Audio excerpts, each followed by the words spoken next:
The morning I gave my husband our house, his mother laughed softly behind me. She had spent months telling our church I was greedy, cold, and too controlling to deserve sympathy. My husband wanted the house, my company, and primary custody of our 2 children. He thought I was finally surrendering. But I had already read every page he ignored. Hidden beneath the property agreement was the truth about the mortgage. The $320,000 credit line, and the investment debt he tied to another woman's company. My name is Maren Whitlock, and I built my life by keeping careful records. By the time the judge finished reading the attachment, no one in the Mercer family was smiling anymore. Chapter 1. The day I sign away my home. By the time I walked into Ashford County Family Court in January of 2025, I had already learned how quickly a woman could lose things she had spent years building. A marriage, a reputation, a room full of people who once smiled when they saw her coming. The house was next. I sat on a wooden bench outside the courtroom, with a thick settlement packet resting across my knees. The corners of the pages were perfectly aligned. The tabs were color-coded. Every attachment was in order. That was the part no one understood about me. Even when my life was falling apart, I still knew where every piece of paper belonged. Across the hallway, Ethan Mercer stood beside his cousin Daniel, the attorney handling his divorce case. Ethan wore the charcoal suit I bought him for our 10th anniversary. Daniel had a legal pad tucked beneath one arm and the satisfied expression of a man who believed the difficult part was already over. Vanessa Hale stood near them in a cream wool coat and polished boots that clicked softly against the tile whenever she shifted her weight. She looked comfortable. Too comfortable. Like she had already walked through my kitchen and decided which cabinets she would repaint. Eleanor Mercer was sitting 3 seats away from her son, speaking quietly with 2 women from First Community Church. She had worn pearls to court. Of course she had. Eleanor wore pearls to funerals, fundraisers, and any room where she wanted to look too gentle to be questioned. One of the women leaned closer to her. Eleanor lowered her voice. But not enough. At least Ethan finally gets the house. A small laugh followed, not loud, not cruel enough for anyone to confront, just comfortable. I kept my eyes on the folder in my lap for months. They had told people I was cold, controlling, obsessed with money. They said I had driven Ethan away by treating our marriage like a spreadsheet. They said a man could only live so long under that kind of pressure. Nobody mentioned the money I had spent saving him. Nobody mentioned the nights I carried our family while he slept. Nobody asked why a woman who was supposedly so greedy was the only one still paying for everything. My mother sat beside me with both hands wrapped around a paper cup of coffee she had not touched. Helen Whitlock had always been quieter than my father. Walter filled rooms with facts. My mother filled them with patience. That morning, though, she watched the Mercers with a steadiness that reminded me of him. She reached over and placed one hand on mine. "Let them carry it," she said. I turned toward her. "Carry what?" Her fingers tightened once. Then she looked at the settlement packet, everything they fought for. The courtroom doors had not opened yet, but something inside me had already gone still. I used to think divorce meant losing a marriage. I did not understand that sometimes you lose your friends first. Sometimes you lose the version of yourself other people are willing to believe in. Sometimes you lose the house before you ever hand over the keys. I looked down at the signature line, waiting near the back of the packet. In a few minutes, I was going to sign away the home where Lily had taken her first steps, and Noah had lost his first tooth. The Mercers thought that meant I had surrendered. They still had not read the attachment. 15 years earlier, I started Whitlock Financial Services on a folding table in my parents' garage. It was 2010. I was 27 years old, studying for the CPA exam at night, and taking bookkeeping work wherever I could find it. My first laptop overheated if I ran too many programs at once. My printer jammed so often that I learned to keep a screwdriver beside it. My first clients were not impressive. A feed store, a bakery, a small construction company with 3 employees and a drawer full of receipts. But I loved the work. Numbers made sense to me. They did not flatter anyone. They did not care who had the loudest voice in the room. They simply waited for someone patient enough to read them correctly. I married Ethan in 2011.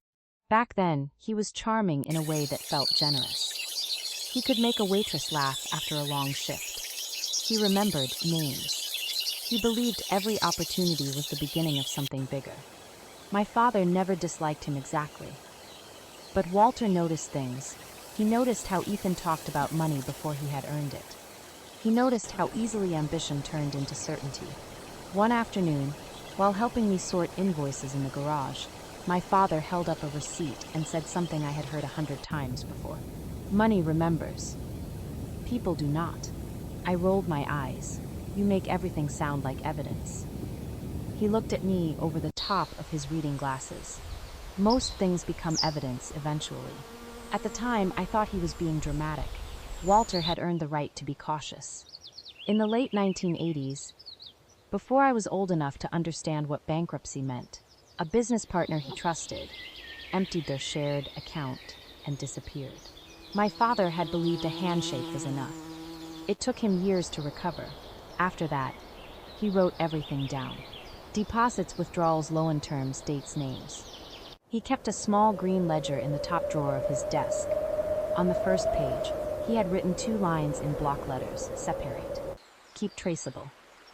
I carried those rules into my company without ever thinking of them as anything more than good bookkeeping.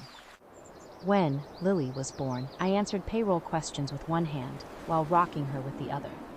When Noah came 3 years later, I kept client calls short enough to make preschool pickup. I learned how to build a business in the spaces other people overlooked.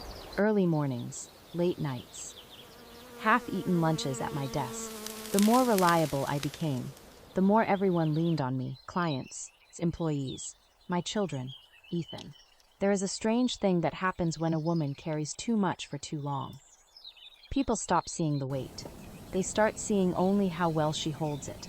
By 2019, Whitlock Financial Services had a real office on Main Street with 6 employees, and my name etched into the glass door. That same year, my father was dying.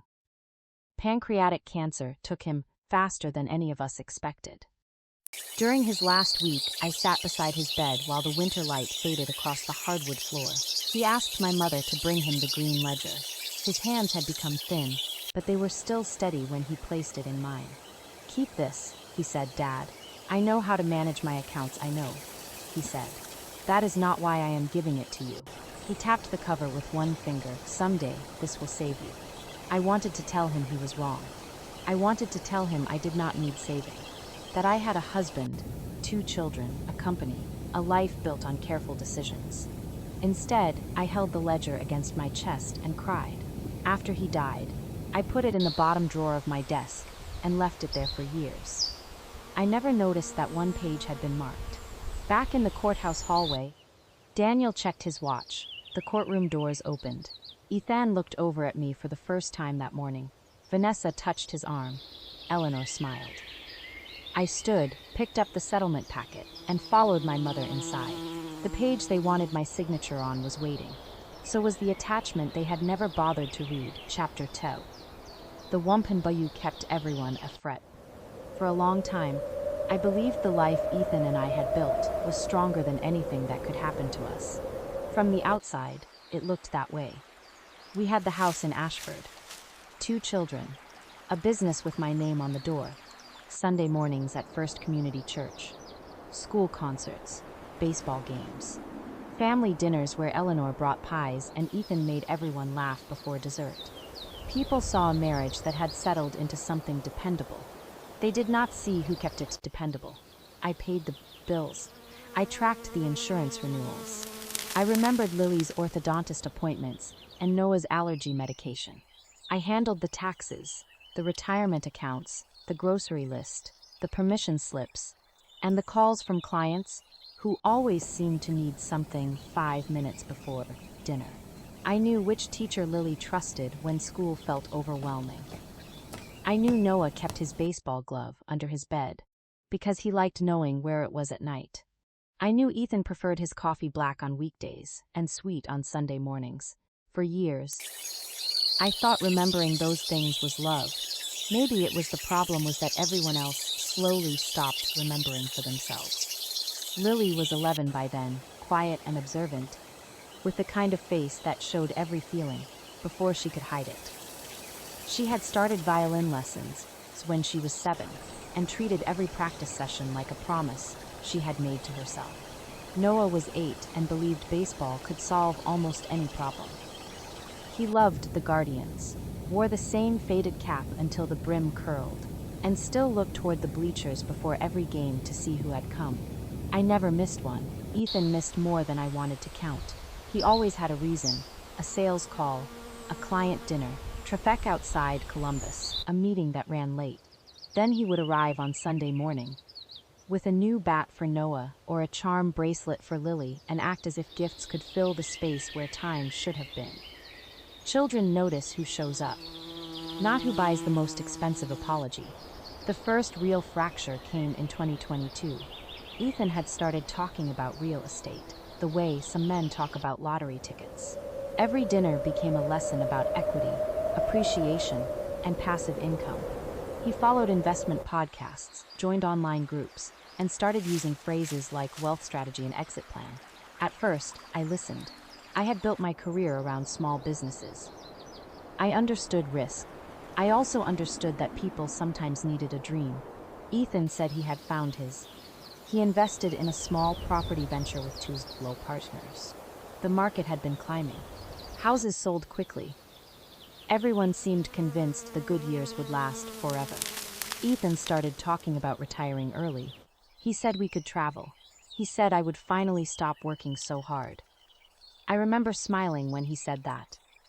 Not because I believed him, because he still did not understand that my work was not something happening to me. It was something I had built. By late 2023, the numbers started moving in the wrong direction. Interest rates rose. Renovation costs climbed. Properties sat longer than expected. One partner pulled out. Another stopped answering calls. Ethan became quieter, then angry. He snapped at small things. A light left on. A grocery bill. A question about dinner. I kept waiting for him to tell me what was wrong. He did not. One night in the spring of 2024, I found him sitting alone at the kitchen table with a stack of papers spread around him. The overhead light made his face look pale. He did not look up when I walked in. I asked what happened. He rubbed both hands over his face. Then he told me the venture was collapsing. He had borrowed more than he admitted. The debt had grown beyond anything he could manage alone. For a long moment, I stood there with one hand resting on the back of a chair. I wanted to be angry. I should have been. Instead, I did what I had always done. I started calculating. I moved money from a separate reserve account. I negotiated a repayment schedule. I helped him settle the worst of the immediate pressure before it reached his credit and before anyone in Ashford knew how close he had come to losing everything. I did not tell my mother. I did not tell my friends. I did not ask Ethan to thank me. I thought protecting him was the same as protecting our marriage. I was wrong the morning after the last payment cleared. Ethan stood in the kitchen holding his coffee and said I always had to be the smart one. He smiled when he said it, but the smile did not reach his eyes. I laughed softly and touched his arm. I told myself he was embarrassed. I told myself he needed time. It took me months to understand that some people do not forgive the person who saved them. Not because the rescue was cruel, because it forced them to see themselves clearly. After that, the signs became harder to ignore. Late meetings became later. His phone stayed face down. He bought a new cologne I had never smelled before. He started taking calls outside. I did not follow him. I did not search his messages. I had spent my career around other people's private records. I knew the difference between paying attention and invading someone else's life. Then one afternoon, Ethan left his phone on the kitchen counter while he stepped into the garage. The screen lit up. A message appeared from Vanessa Hale. Did you find out how much Walter left her? I stared at the words until the screen went dark. That was the moment something inside me changed. It was not a love note. It was not an apology. It was not even about Ethan. It was about my father, my inheritance, my money. I stood in my own kitchen and realized two people had been doing math around my life, while I was still trying to save a marriage that no longer existed. Vanessa had always been easy to notice. She was polished, confident, the kind of realtor who remembered everyone's square footage, and somehow made small talk sound like a negotiation. She had been divorced twice. I had heard pieces of the story over the years. A bad settlement, a property dispute, retirement savings that disappeared too quickly. I never paid much attention. Ashford had a way of collecting stories about women and repeating them until no one remembered where they started. Now I wondered how much Vanessa had been telling Ethan, and how much Eleanor already knew. The rumors reached church before Ethan ever admitted anything to me. Eleanor did not accuse me directly. That was never her style. She only said a marriage usually breaks, long before anyone notices. She said it in the church kitchen while women cut sheet cake for a fundraiser. She said it quietly enough to sound sad. By the following Sunday, conversations changed when I entered a room. People smiled too carefully. One woman I had known for 9 years asked whether I was taking care of myself. Another stopped talking as soon as I walked past. Then Sarah Jenkins called my office. Sarah had owned a bakery on Main Street for more than a decade. I had helped her through payroll shortages, a tax audit, and the worst months of the pandemic. Her voice sounded strained. She said she needed to pause our work together for a while. I asked whether there had been a problem with the books. She said no. I asked whether another firm had offered a better rate. She said it was not about rates. Then she became quiet. I understood. Trust takes years to build. A rumor can destroy it in a week. The hardest moment came 2 days later. Lily walked through the front door after school and placed her violin case down more carefully than usual. She stood in the kitchen without removing her coat. Her eyes were red. I asked what happened. She looked at the floor. Then she asked whether we were going to lose the house. I felt the question in my chest. I told her we were going to be okay. She asked again. Not whether we would survive. Whether we would lose the house. I knelt in front of her and held both her hands. I said I did not know yet. That night, Noah waited until I turned off his lamp. Then he asked whether his dad would still come to his baseball games. I sat beside him for a long moment. I wanted to give him something solid. A promise, a date, a reason not to worry. Instead, I told him the truth. I did not know. After both children fell asleep, I went downstairs and opened our joint account. I expected to see mortgage payments, utilities, groceries, the ordinary numbers of a life still pretending to be normal. Instead, I saw a transfer I did not recognize. The recipient was Hale Property Group, Vanessa's company. I clicked the transaction, then another, then another. The amounts were larger than I expected. The dates reached back further than they should have. I sat alone at the kitchen table, while the house settled around me. The quiet felt different now, not empty. Warning. I had found the first thread, and I knew there was more waiting underneath it. Chapter 3. The depth they held a prize. 3 days later, the divorce papers arrived at my office on Main Street. The process server walked through the glass door at 10:15 on a Tuesday morning while 2 of my employees were speaking with clients in the reception area. He asked for me by name. He was polite, professional, quiet enough that no one should have noticed. Everyone noticed. I signed for the envelope and carried it into my office without opening it until the door was closed. Ethan was asking for primary residential custody of Lily and Noah. He wanted the house. He wanted an equitable share of our marital property. He wanted Whitlock Financial Services included in the valuation process. As if the business I built before our marriage had somehow come his simply because he watched me work late. His attorney was Daniel Mercer, Ethan's cousin. I read Daniel's name twice before setting the papers down. That was when I understood this was not an impulsive divorce, filed by a man who had fallen in love with someone else. It was organized, discussed, prepared. The Mercers had already chosen their version of the story. Now they were trying to turn it into a legal record. You know a marriage is truly over when the person who slept beside you for 13 years, starts speaking to you through an attorney. I called Amina Okoro that afternoon. Her office was in Columbus, 40 minutes from Ashford, on the 6th floor of a brick building, overlooking the Scioto River.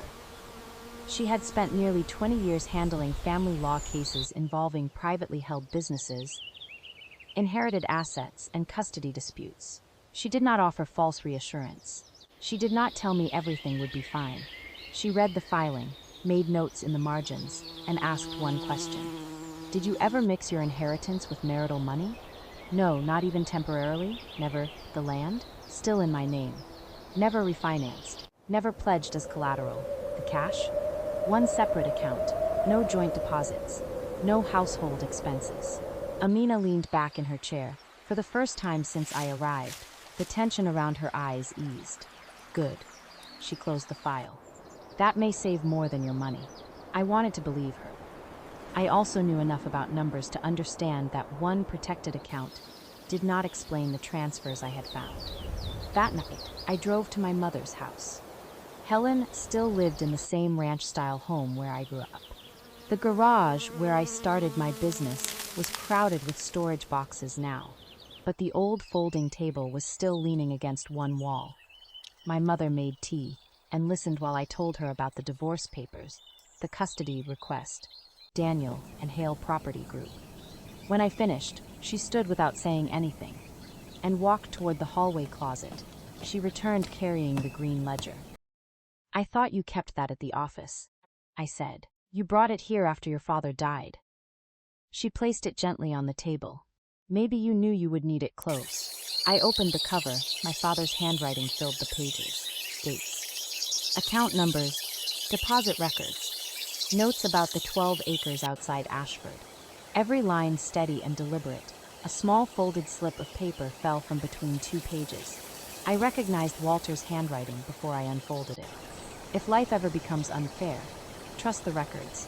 I pressed my fingers against my mouth. For a few seconds, I could not speak. My father had been gone 6 years. Still, sitting at my mother's kitchen table, I felt as if he had reached across time and placed one more hand on my shoulder. Helen watched me quietly. He knew you were strong, she said. I wiped my eyes. Then why did he think I would need saving? My mother shook her head. Being strong and being protected are not the same thing. Discovery began the following week. The word sounded clinical, almost harmless. In reality, it meant opening every drawer of a marriage and laying the contents beneath fluorescent lights, bank statements, tax returns, mortgage records, retirement accounts, LLC filings, credit documents, paternity records. Amina explained the basic framework carefully. Your company existed before the marriage. That matters. Your inheritance stayed separate. That matters too. But the house is marital property. So are most of the debts connected to it. She tapped the folder in front of her. Now we need to find out exactly what Ethan did. The first answer came from the transaction history I had already found. Hale Property Group had received multiple transfers over 9 months. Some were labeled renovation advances. Others were marked operating capital. Amina requested the related loan documents and county filings. 4 days later, she called me back to Columbus. Her assistant placed a stack of records on the conference table. Amina looked tired. That frightened me more than anger would have. What did you find? I asked. She turned the first document toward me. In 2022, Ethan and I refinanced the house when mortgage rates shifted. At closing, the lender also approved a home equity line of credit. Ethan described it as an emergency cushion we would probably never use. I remembered signing the paperwork. I remembered asking whether the line carried any fees if it stayed untouched. I remembered Ethan saying it was only there in case we ever needed flexibility. What I did not know was that he had started drawing against it in 2024, one withdrawal, then another, then several more. By the time the statements were pulled, the balance was $320,000. I stared at the number. All of this went to Vanessa? Most of it went into Hale Property Group, Amina said. Some of it paid contractors. Some covered carrying costs. There are also transfers into an account tied to a 4-property flipping venture. She slid another document across the table. This is worse. Ethan had signed a personal guarantee connected to the investment loan. If the properties failed to sell at the projected prices, the lender could pursue him personally. I looked at the appraisal report, then at the mortgage balance, then at the HELOC statement. The house where Lily practiced violin by the living room window. The house where Noah measured his height against the pantry door. The house I thought I had to fight for. Amina opened a spreadsheet and turned her laptop toward me. Estimated equity, -$180,000. For several seconds, I could hear nothing except the hum of the air conditioner. That cannot be right, I said. I ran it twice. She paused. Then I had my paralegal run it again. I stared at the screen. The house still looked the same from the street. Brick exterior, white trim. Maple tree near the driveway. Dept wears expensive clothes. That was the first time I understood the house had already been taken from me. Not by the court, by Ethan. A week later, Karen Ruiz arrived at my door. The court had appointed her as guardian ad litem to evaluate what arrangement served Lily and Noah best. Karen was direct but kind. She noticed details without making a performance of noticing them.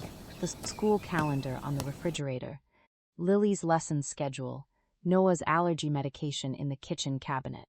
The hallway light I left on each night because Noah still hated waking up in the dark. Karen spoke with both children privately. Before leaving, she closed her notebook. Consistency matters, she said. Nothing more. Later, I learned she had interviewed Ethan too. She asked him Noah's teacher's name. He could not answer. She asked which medication caused Noah's reaction. He guessed wrong. Karen wrote everything down. Around the same time, I found an old article in the Ashford Gazette about Vanessa's second divorce.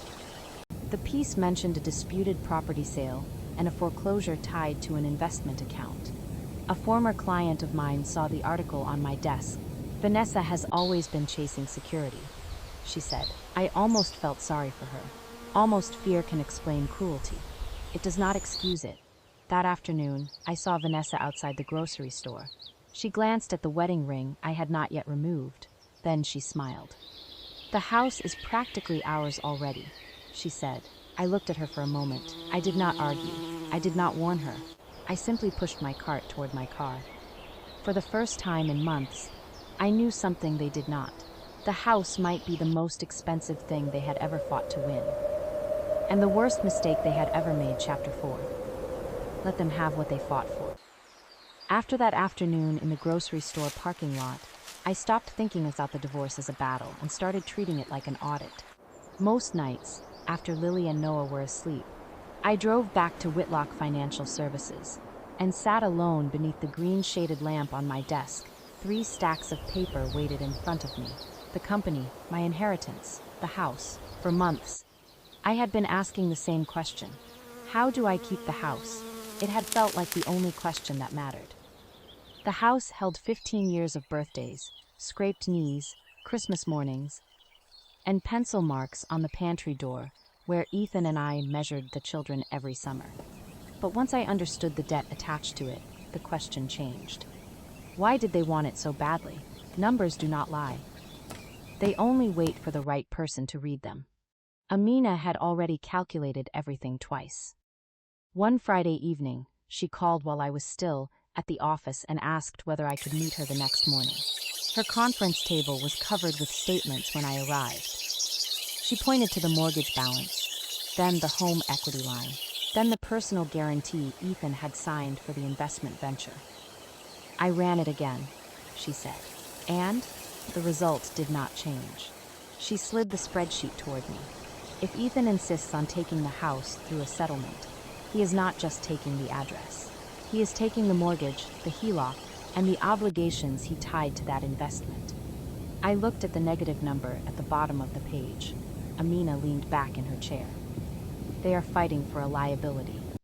For a moment, I could hear my mother's voice from the courthouse hallway before the memory had even happened. Let them carry it. The idea should have felt cruel. Instead, it felt honest. I was not creating a trap. I was not hiding anything. Every number was already there. Ethan had signed the documents. Daniel had access to the records. Vanessa had spent months calculating what she thought she was going to gain. All I had to do was stop protecting them from their own choices. That should have brought relief. It did not. The damage outside the courtroom kept spreading. On Monday morning, an email from Sarah Jenkins arrived while I was reviewing payroll reports. The subject line was short: termination of services. I opened it and read the message twice. Sarah wrote that after careful consideration, Jenkins Bakery would be moving its accounts to another firm.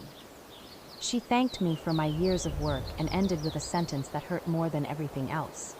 Given the current circumstances, we no longer feel confident continuing the relationship.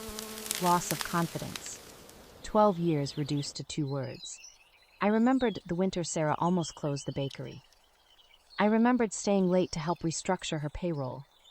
I remembered calling vendors on her behalf when she was too embarrassed to ask for more time. I had protected her business when everyone else had walked away. Now she was walking away from mine. I closed my office door and cried. Not loudly, not for long. But enough. The hardest part was not losing a client. It was losing the version of myself other people once trusted. That Sunday, I went to First Community Church anyway. Running would have looked like guilt, and I had spent too much of my life showing up to disappear when things became again comfortable.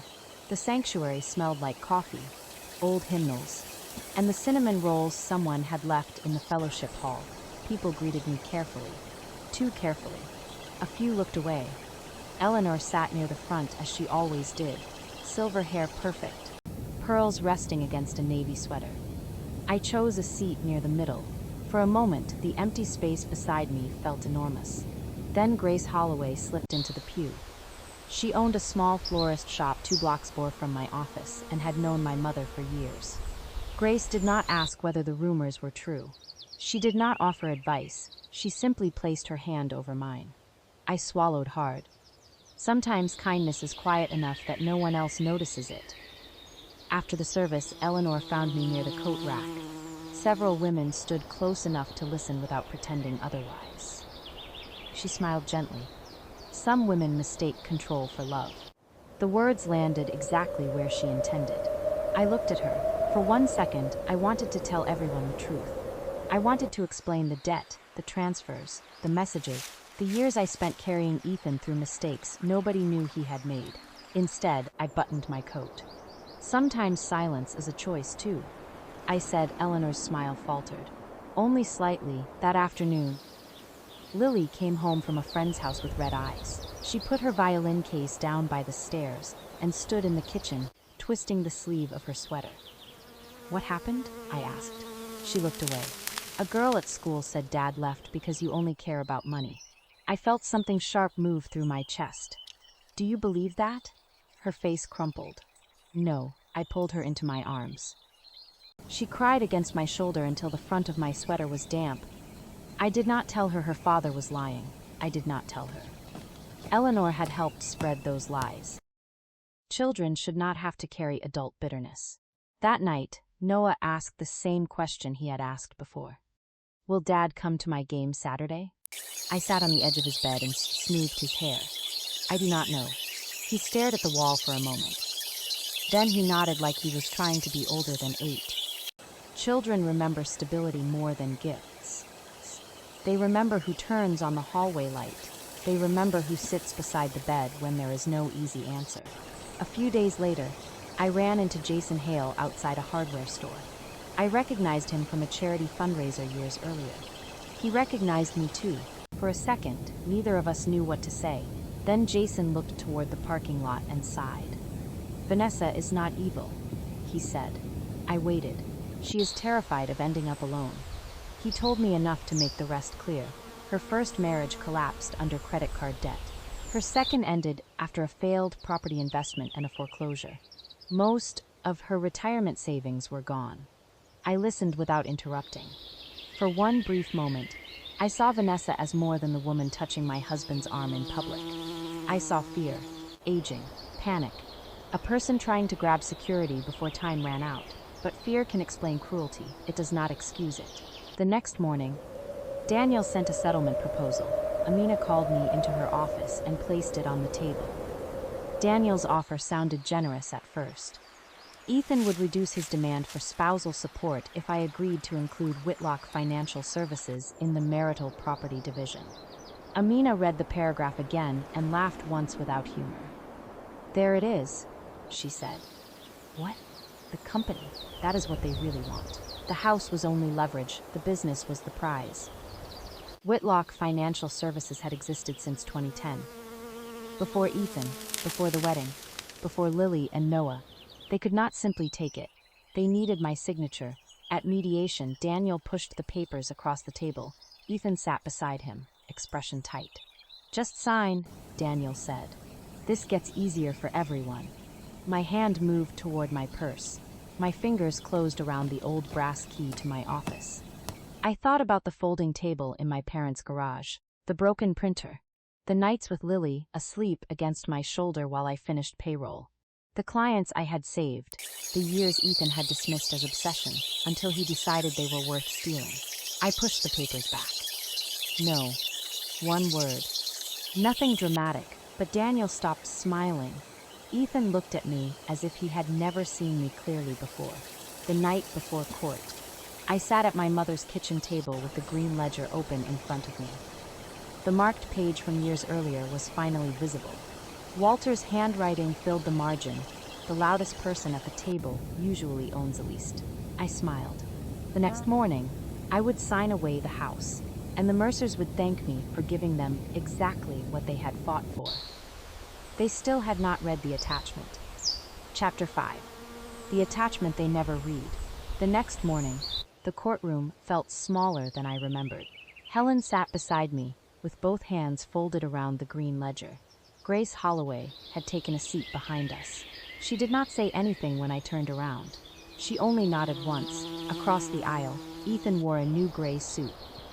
Daniel was arranging his papers with the confidence of a man who thought the difficult part had already been handled. Eleanor sat behind them in her pearls, straight-backed and composed. Vanessa arrived last. She carried a leather handbag and wore a cream coat that probably cost more than my first office printer. She sat near the back, close enough to hear everything, far enough away to pretend she was not part of it. Judge Miriam Cole entered, and the room stood. Real courtrooms are quieter than people imagine.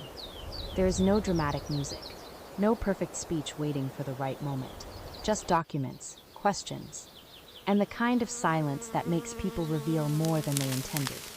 The custody issue came first. Daniel described Ethan as a devoted father who wanted a larger role in Lily and Noah's lives. He said I had become consumed by my business. He said Ethan could provide opportunities the children might not receive otherwise. Opportunities. I thought about the bicycle Ethan bought Noah after missing 3 baseball games in a row. I thought about the horse he promised Lily, without asking where it would live or who would care for it. Amina waited until Daniel finished. Then she asked Karen Ruiz to present her report. Karen opened her folder and spoke evenly. She explained that Lily and Noah were stable in my care. Their school routines had remained consistent. Their medical appointments were current. Their activities had continued without interruption.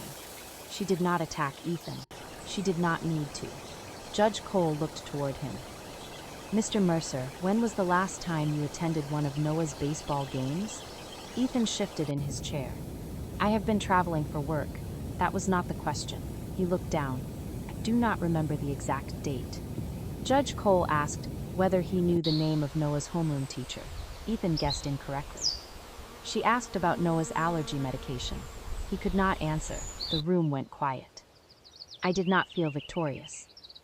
I remembered Noah sitting beside the front window on a Saturday afternoon, still wearing his baseball cap long after the game ended, waiting for headlights that never turned into our driveway. Children do not remember who promised the most. They remember who showed up. Judge Cole granted me primary residential custody. Ethan would receive parenting time on a defined schedule. Neither of us would speak negatively about the other parent in front of the children. That last condition mattered. Lily and Noah were not assets. They were not prizes. They were children who deserved to stop carrying the weight of adult choices. Then the property discussion began. Amina presented the formation records for Whitlock Financial Services. The company had been established in 2010, 1 year before my marriage. She submitted 15 years of tax returns, operating records, and ownership documents. Ethan had never invested money into the company. He had never worked there. He had never assumed any business responsibility. Daniel tried anyway. The company grew during the marriage. Amina did not raise her voice. It grew because my client worked. Judge Cole reviewed the pages. The documentation is clear. Those 4 words settled something inside me. Amina moved to my inheritance. The certified account history showed every dollar Walter left me. $275,000. The probate file. The 12 acres outside Ashford. No marital deposits. No household withdrawals. No blurred lines. Money remembers, people do not. The company remained mine. The inheritance remained mine. The land remained mine. Ethan looked at Daniel for the first time that morning with something close to panic. Then came the house. This was the part they wanted. Daniel placed the mediated settlement agreement on the table. Ethan would receive the house and the marital furnishings. I would surrender my ownership interest. In return, he would assume responsibility for the listed obligations, refinance the property, and remove me from liability within the deadline written into the agreement.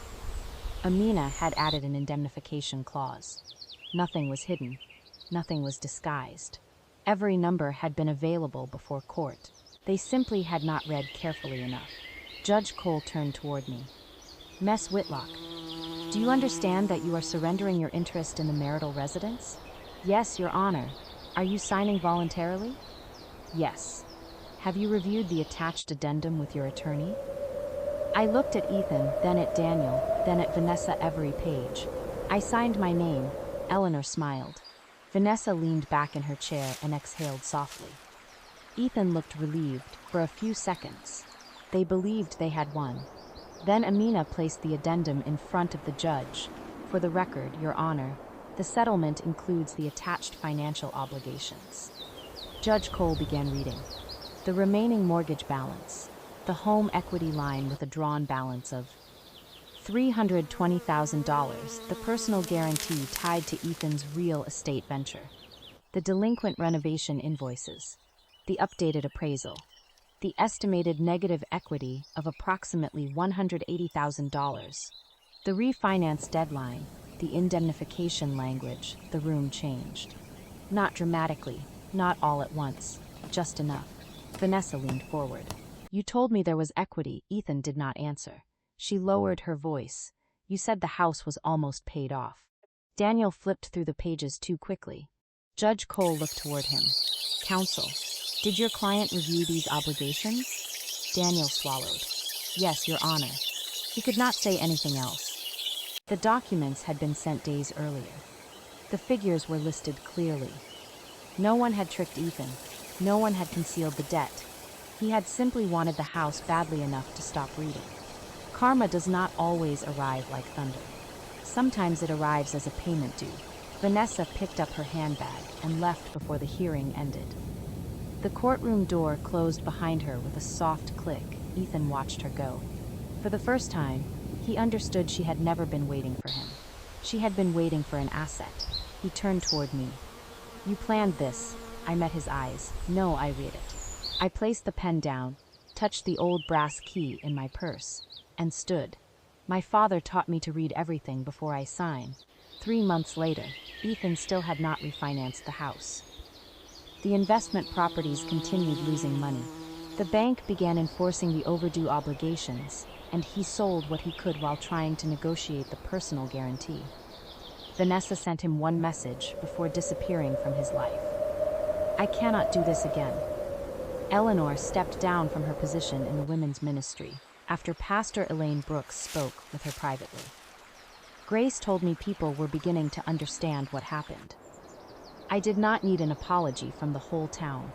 One morning, Sarah Jenkins walked into my office carrying a folder. I should have known better.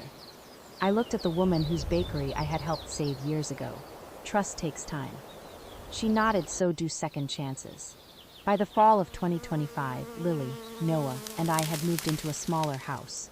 It had no oversized kitchen island, no impressive entryway, no room designed to make visitors jealous. It had sunlight. It had a yard wide enough for Noah to throw a baseball. It had a window where Lily could practice violin. On our first night there, I turned on the hallway light before Noah went upstairs. Helen brought over the green ledger in a small box. I placed it on the bookshelf, not as a weapon, as an inheritance. I used to think a home was something you owned. My father taught me that money has a memory. Life taught me something else. A house can be refinanced. It can be mortgaged. It can be turned into debt. A home is different. A home is where your children feel safe when the hallway light is on. It is where you no longer need permission to feel peaceful. It is where the people who stay do not love you for what you own. I signed away the old house. That was the day I started building a home again. If you have ever been called selfish for finally protecting yourself, tell me in the comments. And if you want more stories about women who stay quiet without becoming weak, subscribe and stay with us. Sometimes justice does not need to be loud. It only needs to be written clearly.